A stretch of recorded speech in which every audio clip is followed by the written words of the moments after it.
ఆ జీరో నుంచి ఈ పొజిషన్‌కి రావడానికి మీకు ఎంత టైం పట్టింది? అసలు మీరు ఎంచుకునే రూట్ ఏంటి? అసలు ఏ విధంగా ఇది సాధ్యమైంది? ఫస్టు అసలు నేను రియల్ ఎస్టేట్ చేయాలన్న ఆలోచన కానీ, ఆ థాట్ కానీ నాకెప్పుడు లేదు.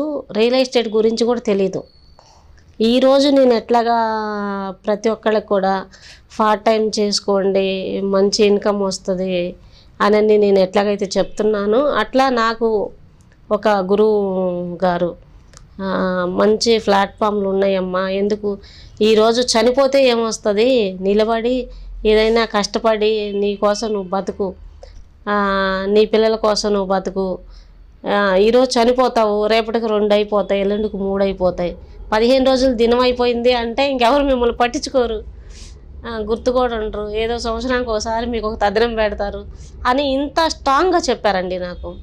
చెప్పినప్పుడు నేను అనుకునేదాన్ని, నేనేంటి ఫస్ట్ నేను చనిపోసరి బతికున్నాను కదా, నాకు తద్దినాలు పెడుతున్నాడు, దినాలు పెడుతున్నాడు అనుకున్నా.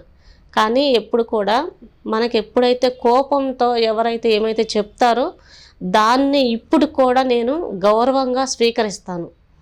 ఎప్పుడు కూడా నవ్వుతో ఎవరైతే ఏమి చెప్తారో అండి, ఒంటి నిండా ఇసం పెట్టుకొని మాట్లాడినట్టే నేను అనుకుంటా.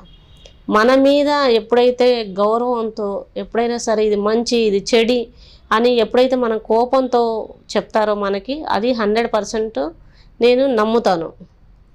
ఏ పని చేసినా డెలికేటెడ్తో చేయాలి. రియల్ ఎస్టేట్ రంగం అనేది అసలు నాకు తెలియదు రియల్గా చెప్పాలంటే.